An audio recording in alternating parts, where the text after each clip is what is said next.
India ageing report 2023 संयुक्त राष्ट्र की ये रिपोर्ट आपको ये बताती है कि साल 2050 तक भारत में 20% से ज्यादा लोग बुजुर्ग होंगे, यानी कि उनकी उम्र 60 से ज्यादा होगी।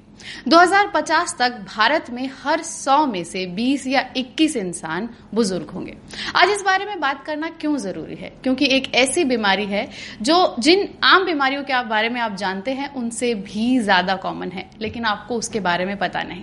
हर 9 में से 1 महिला स्तन कैंसर का शिकार होती है, लेकिन आप ये जानकर हैरान हो सकते हैं कि हर 5 में से 1 महिला ऑस्टियोपोरोसिस की शिकार होती है।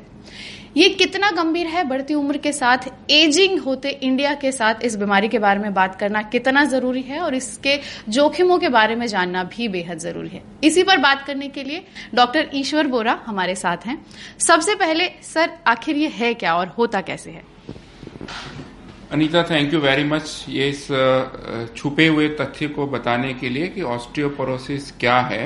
ऑस्टियोपोरोसिस कोई बीमारी नहीं है, ये एक साइलेंट किस्म का सिम्टम बोल सकते हो या साइलेंट किस्म का प्रोसेस बॉडी में जो चल रहा है उसको ऑस्टियोपोरोसिस बोलते हैं। ऑस्टियोपोरोसिस दर्द नहीं होता है, ऑस्टियोपोरोसिस कोई सिम्टम एज सच नहीं आते हैं। जब ओल्ड एज के साथ में बंदा छोटे से भी घर में फॉल कर जाता तो फ्रैक्चर कर जाता है।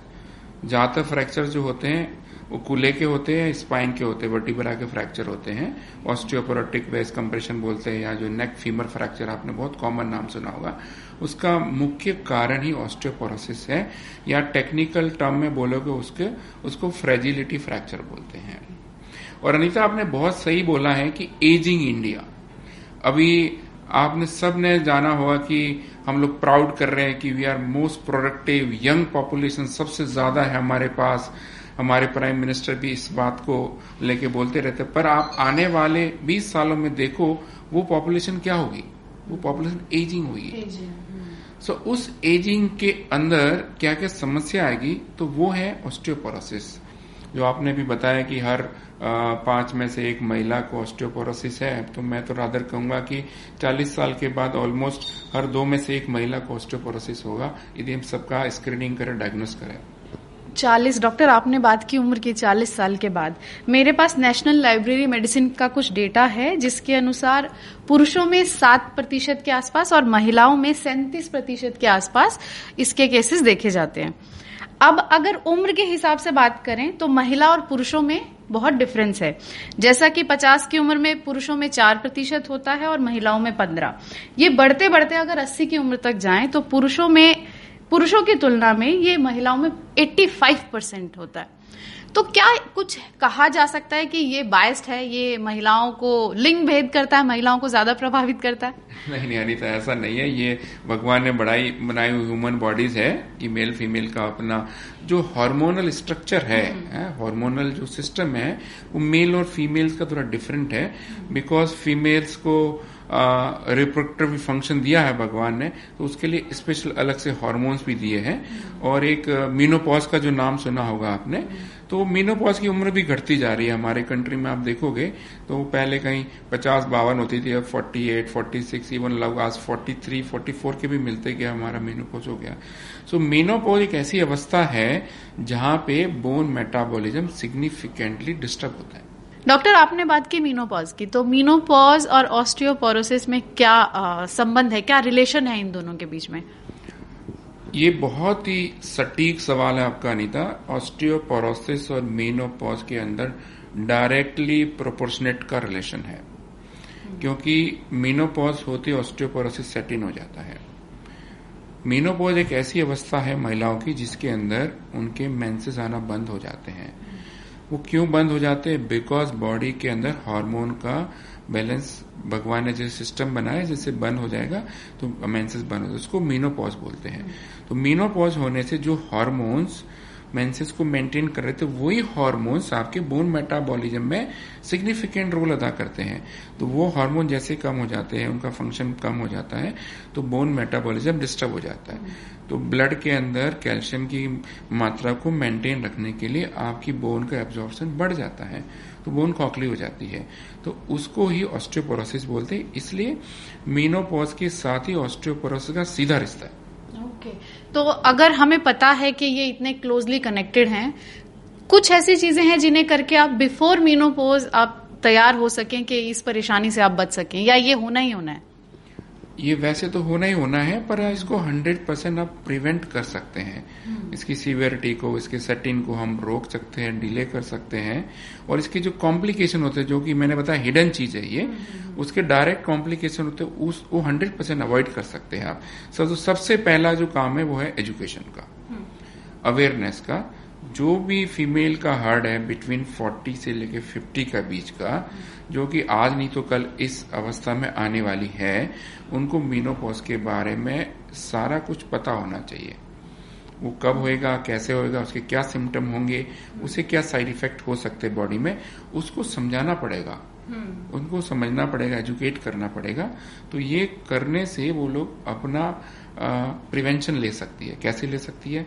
आजकल आपकी गायनेकोलॉजिस्ट से कंसल्ट करोगे, ऑर्थोपेडिक से करोगे, फिजिशियन से करोगे, तो मेनोपॉज के बदले में आपको हार्मोन थेरेपीज होती है, adequate calcium vitamin D supplements होते हैं, अपना रिहेबिलिटेशन है, रेगुलर एक्सरसाइजेस है, योगा है, और डाइटरी सप्लीमेंट्स कैसे लेने हैं, कैल्शियम रिच है, विटामिन डी, ये सारी चीजें करोगे तो मैं 100% श्योर हूं कि आप इससे बच सकते हो।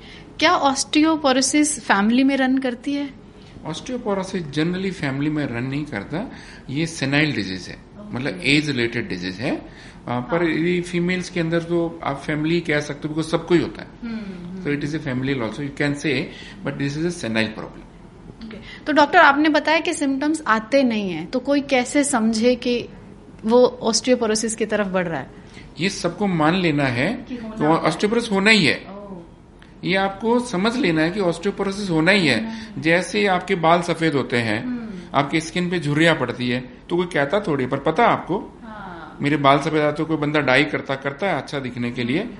तो जब बंदा बालों को मेंटेन करने के लिए डाई कर सकता है, सलून में हजारों रुपए खर्च कर सकता है, तो सिंपल बोन की हेल्थ के लिए क्यों ना हम अवेयर होए, जो कि हमारा कोर स्ट्रक्चर है, जिसपे आप चलते हो, आप पोस्चर मेंटेन करते हो, अच्छे दिखते हो, बाकी चीजें तो सेकेंडरी है।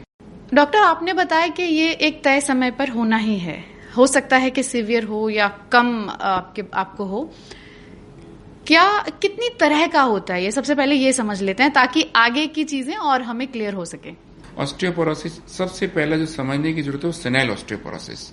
सेनाइल मतलब एज रिलेटेड, हमें उसी पे फोकस करना चाहिए। बाकी ऑस्टियोपोरोसिस होते हैं, कैंसर के पेशेंट हो जाते हैं, फ्रैक्चर के पेशेंट्स को हो जाते हैं, या पेशेंट चलते नहीं है, या कोई ऑटोइम्यून डिजीज हो जाती है, उनको भी ऑस्टियोपोरोसिस होता है। वो अर्ली एज में भी हो सकता है, रूमेटॉइड आर्थराइटिस वाले को हो सकता है, एंकालोजिंग आर्थराइटिस वाले को, किसी भी तरह की आर्थराइटिस है उसके अंदर भी ऑस्टियोपोरोसिस होते हैं। मोबिलिटी कम हो जाती है, चलता पेशेंट कम है, इसको बोल सकते हैं कि इमोबिलिटी वाली स्टेज, उनको ऑस्टियोपोरोसिस होता है। कि या जॉइंट्स का, मसल्स का फंक्शन नहीं कर पाता बंदा, उनको भी बड़े बड़े ऑस्टियोपोरोसिस हो सकता है। बेडरिडन पेशेंट को हो सकता है। सो अभी हम इन चीजों को नहीं करेंगे, बिकॉज वो तो आपका जो ट्रीटिंग फिजिशियन है वो मैनेज कर लेता है। पर जो हम उस पॉपुलेशन को समझाना चाहते हैं कि इनको कोई पता ही नहीं है, सिम्टम ही नहीं है, उनकी अवेयरनेस बहुत जरूरी है। तो वो सेनाइल ऑस्टियोपोरोसिस है। तो मैं यही कहूंगा कि हमें सेनाइल ऑस्टियोपोरोसिस पे ही फोकस करना चाहिए। डॉक्टर, आपने बताया कि कोई सिम्टम, किसी तरह का लक्षण आपको इसमें पता नहीं चलेगा, तो डायग्नोज कैसे करें? जी अनीता, इसमें ऐसा है कि सिम्टम तो मेजरली कुछ नहीं होता। किसी किसी पेशेंट को जनरल फटीग बोल सकते हो, थकान ज्यादा होना, बॉडी के अंदर एनर्जी का कमी होना, ये सिम्टम हो सकते हैं, पर वो वेग सिम्टम है, तो कोई भी पेशेंट ज्यादातर इसको आइडेंटिफाई नहीं कर पाता। तो इसलिए हम ये बोलते हैं कि कोई सिम्टम नहीं होता इसका। पर यदि इस तरह के सिम्टम के साथ भी पेशेंट आता है तो उसको जो आपका फिजिशियन है, सर्जन है, वो स्क्रीनिंग कर सकता है। डायग्नोसिस करने के दो तरीके, सबसे पहला होता है हिस्ट्री, एज और जेंडर। फीमेल पेशेंट है और एजिंग आपका 45 बियॉन्ड है और कुछ वेग सिम्टम है, तो डेफिनेटली उसकी स्क्रीनिंग करनी चाहिए। सो यदि मैं मोटे तौर से बोलूं इसको सिंपल करने के लिए कि मेनोपॉज के अराउंड सबको स्क्रीनिंग करवा लेना चाहिए, तो डायग्नोस हो जाएगा। और डायग्नोसिस कैसे करते, बहुत ही सिंपल टेस्ट है। एक अल्ट्रासोनिक गाइडेड बीएमडी होती है और एक डेक्सा स्कैन होता है। तो डेक्सा स्कैन इसका डेफिनेटिव डायग्नोसिस है।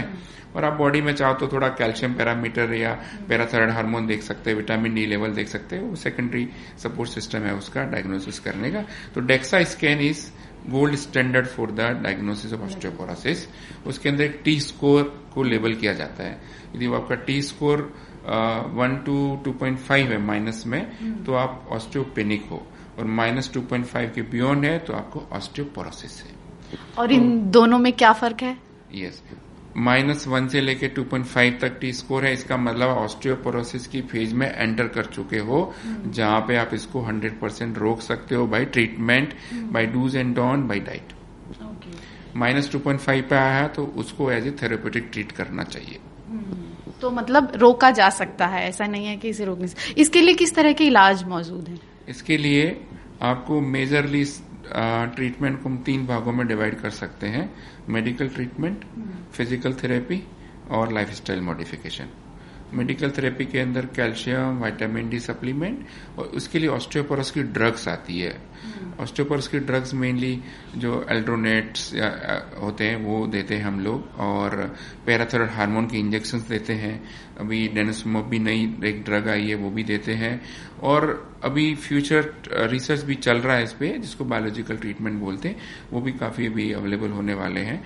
तो वो भी एक ऑस्टियोपोरोसिस के लिए एक माइलस्टोन साबित होंगे। सो ट्रीटमेंट अवेलेबल है, पर सबसे इम्पोर्टेंट है कि इसको डायग्नोस करना टाइमली, और उसको कॉम्प्लिकेशन से बचना, और पूरा टाइम से ट्रीटमेंट लेना। डॉक्टर, यहाँ पे 2 चीजें आई। आपने ट्रीटमेंट में 3 चीजें इंपॉर्टेंट बताई, जिसमें से एक था लाइफस्टाइल। तो लाइफस्टाइल में किस तरह के इम्प्रूवमेंट्स किए जाने बहुत जरूरी हैं ताकि आपकी बोन्स स्ट्रांग रहें और आप ऑस्टियोपोरोसिस जैसी समस्याओं से का असर कम कर सकें? बच तो नहीं सकते, आपने बताया, उसका असर कम कर सकें। हमारे यहाँ पे देखो, मेल और फीमेल का वर्किंग स्टाइल देखेंगे तो फीमेल्स को जॉब भी करना, घर का भी काम करना है। सो वो डबल रिस्पॉन्सिबिलिटी, तो उसमें खुद पे ध्यान कम दे पाती है वो। चाहे वो किसी भी ऑफिस में काम करती है, चाहे कंपनी में काम करती है, उनको पता सब है, पर उनकी मजबूरी है। तो किसी न किसी तरीके से हमें इस साइकिल को ब्रेक करना पड़ेगा, हमारे लिए टाइम निकालना पड़ेगा। और रेगुलर एक्सरसाइज इसका की मंत्र है कि आप उसी से ठीक हो सकते हैं। बोन की माइल्ड लोडिंग एक्सरसाइज, बोन को जब लोड करते हो तो बोन की स्ट्रेंथ बढ़ती है, लोड लेने की उसमें स्ट्रेंथ आती है। तो हल्की सी बोन की लोडिंग एक्सरसाइज, स्ट्रेचिंग, साइकिलिंग और वेट बेरिंग एक्सरसाइज बोल सकते हो, यदि टेक्निकल बोलो तो हल्की सी वेट बेरिंग एक्सरसाइज करेंगे तो 100% आप बोन और मसल क्वालिटी अच्छा रहेगा, तो ऑस्टियोपोरोसिस नहीं होगा आपको। आपने जवाब दिया था कि महिलाओं को मेनोपॉज के तुरंत बाद एक बार जांच करा लेनी चाहिए। वहां बैठे पुरुष भी ये जानना चाहते हैं कि वो किस उम्र में जाकर जांच कराएं। अनीता, आपने बिल्कुल सही बोला। ऐसा नहीं कि पुरुषों में नहीं है, बिकॉज ये सारे के सारे इफेक्ट पुरुषों पे हैं, एक्सेप्ट द जेंडर का जो है भगवान ने जो बनाया मेनोपॉज वाली अवस्था, तो फीमेल्स में होता है सेम, उसको एंड्रोपॉज बोलते हैं। जबकि मेल्स के अंदर भी जो टेस्टोस्टेरोन हार्मोन्स वगैरह कम होने लगते हैं तो उनकी बोन भी वीक होती है, पर वो स्टेज थोड़ी लेट आती है, वो 55-60 के आसपास आती है, उसको एंड्रोपॉज बोलते हैं। तो पुरुषों को भी ये मेरी सलाह है कि सेम इसी प्रिंसिपल को फॉलो करें और अपनी बोन को मजबूत रखें। कुछ ऐसा भी है कि किसी पर्टिकुलर बॉडी पार्ट को ये ज्यादा इफेक्ट करता है? यस, जो ऑस्टियोपोरोसिस है मेनली आपकी 3 जगह को ज्यादा अफेक्ट करता है। एक आपका हिप एरिया है, पेल्विस को, स्पाइन को, और जो कलाई है, रिस्ट को।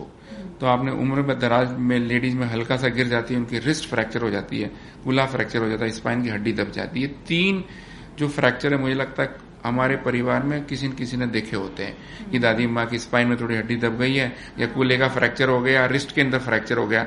तो ये तीनों फ्रैक्चर मेनली एल्डरली पेशेंट के अंदर ऑस्टियोपोरोसिस इंड्यूस ही होते हैं, अनटिल अनलेस कोई अदर कॉज किसी के होता है। हम ये तो समझ चुके हैं कि ऑस्टियोपोरोसिस होना ही होना है, लेकिन इसके असर को किस तरह से कम किया जा सकता है? डॉक्टर से जानते हैं वो टिप्स जो आपको सेहतमंद रहने में मदद कर सकते हैं। ऑस्टियोपोरोसिस से बचने के लिए सबसे पहला महत्वपूर्ण टिप्स ये है कि टाइमली डायग्नोस करना। तो अपनी वक्त रहते स्क्रीनिंग करवा लेनी चाहिए। दूसरा, आप बचपन से ही, आप यदि किसी के पेरेंट हैं तो बच्चों को मोटिवेट करना है, पेरेंट्स को मोटिवेट करना है कि वो रेगुलर एक्सरसाइज करे, हेल्दी डाइट खाए, प्रॉपर सन एक्सपोजर ले, विटामिन डी कैल्शियम का बैलेंस रखे। दूसरी बात, यदि डायग्नोस हो जाता है तो उसके बाद उसका प्रॉपर ट्रीटमेंट लेना, क्योंकि इसके कोई सिम्टम नहीं होते। ये मैं फिर आगाह करना चाहता हूँ, इसके कोई सिम्टम नहीं है और होना ही होना है, और हो जाता है ये, तो उसका टाइमली ट्रीटमेंट लेना। सो इसको शॉर्ट में यदि बता जाए, timely diagnosis, awareness, regular exercise, good dietary habits, इसके अंदर कैल्शियम, विटामिन डी, प्रोटीन, रागी, इस तरह का फ्रूट्स, ग्रीन वेजिटेबल्स, ये सारी चीजें लेंगे तो ठीक रहेंगे और टाइमली होने पे ट्रीटमेंट लेंगे। शुक्रिया डॉक्टर। तो ये थे हमारे साथ डॉक्टर ईश्वर वोरा, जिन्होंने आपको पूरी जानकारी दी। ऐसे ही और इन्फॉर्मेटिव वीडियोस के लिए हमारे साथ जुड़े रहिए।